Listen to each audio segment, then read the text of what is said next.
Kondisi Jalan Pangasean Sitamiang pada saat ini sangat memprihatinkan, yang mana jalan tersebut sudah ditumbuhi rumput liar dan dihuni oleh tumbuhan putri malu. Kondisi ini langsung disaksikan oleh Ketua Komunitas Masyarakat Perantau asal Samosir, atau Kompas DPD Samosir Rokiman Parhusip SH saat melakukan kunjungan ke Jalan Pangasean Sitamiang pada hari Selasa, tanggal 8 Agustus tahun 2023.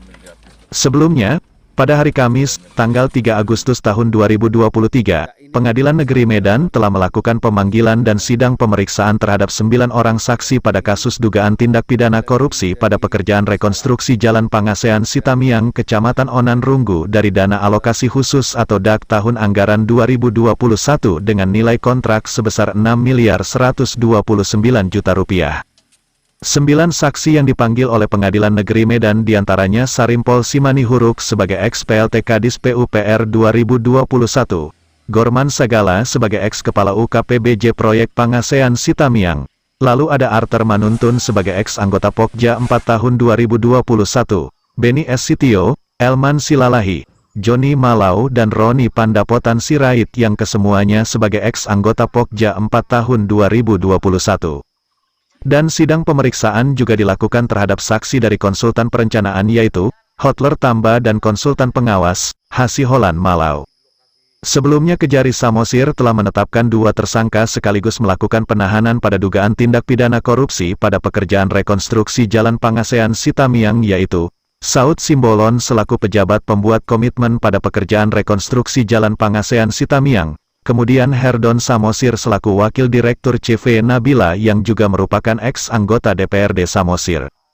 Rokiman Parhusip SH selaku Ketua DPD Kompas Samosir yang juga berprofesi sebagai pengacara ini angkat bicara dan berharap agar kasus tindak pidana korupsi proyek Jalan Pangasean Sitamiang diusut tuntas oleh aparat penegak hukum atau APH. Rokiman juga menegaskan jangan ada kong-kali-kong terkait kasus tindak pidana korupsi Jalan Pangasean Sitamiang dan berharap tanpa pandang bulu.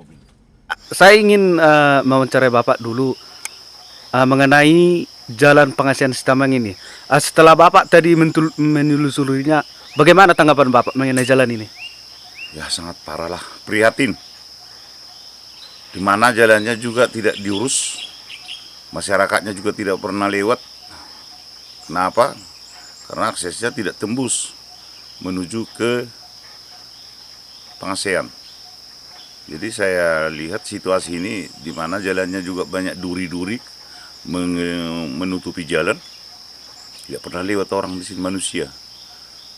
Mobil aja parah, udah rusak itu mobil saya tadi tergores semua. Karena tidak pernah dirawat, tidak pernah dibersihkan. Inilah keadaannya, sangat miris kita. 6, sekian miliar dana itu dipakai sia-sia semua. Habis uang negara itu, uang rakyat itu. Jadi menurut Bapak apa masalahnya di sini sehingga bisa di sini? Apakah ada masalah di perencanaan atau bagaimana? Semuanya salah. Ini pembohongan publik. Karena selama ini dianggarkan ini dibuat apanya konsultan perencanaannya kan sudah ada jelas bahwa ini Pangasean ini menuju ke pariwisata Lagundi. Pariwisata Lagundi itu kan sudah jelas itu milik aset pariwisata.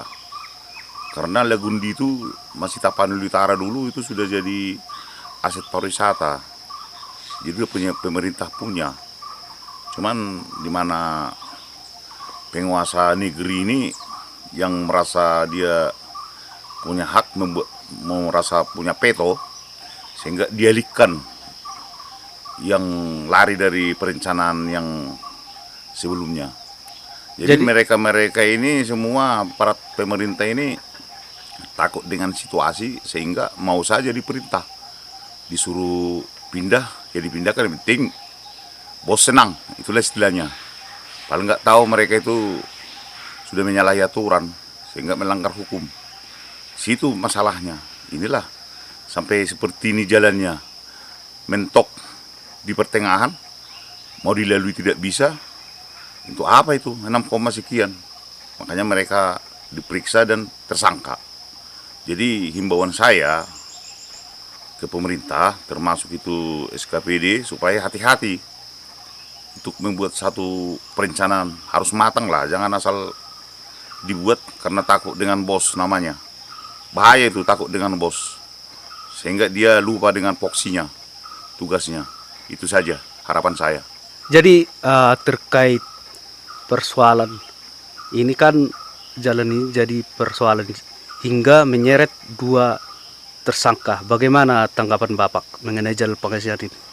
Setelah saya pantau langsung sidangnya, jelaskan hakimnya mempertanyakan ke saudara Gorman. Saudara Gorman itu kan adalah panitia Pokja, panitia lelang, kepala panitia apa namanya KPPJ. UKPPJ. Ya maksud saya bupati juga harus dipanggil dong, diperiksa, harus dipanggil sebagai saksi karena SK-nya dari bupati. Itu aja.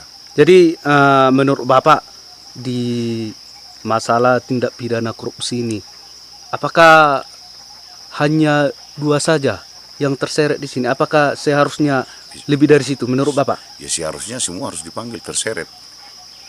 Yang memberikan SK itu juga sebenarnya harus dipanggil. Bila perlu dia yang diseret. Itu aja. Jadi harapan Bapak apa untuk APH mengenai masalah korupsi ini? Ya PH tegaslah, jangan mau disogok-sogok dengan uang. Lihat ini udah terlalu lama ini perjuangan ini untuk membuka semua tabir persekongkolan proyek ini. APH memang banyak kali tutup mata sering. Jadi harapan saya APH harus tegas, jangan ditutupi. Yang pantas diseret, masuk, dipanggil. Itu aja, tahan supaya nggak terbiasa untuk lain kali. Itu aja, jelas.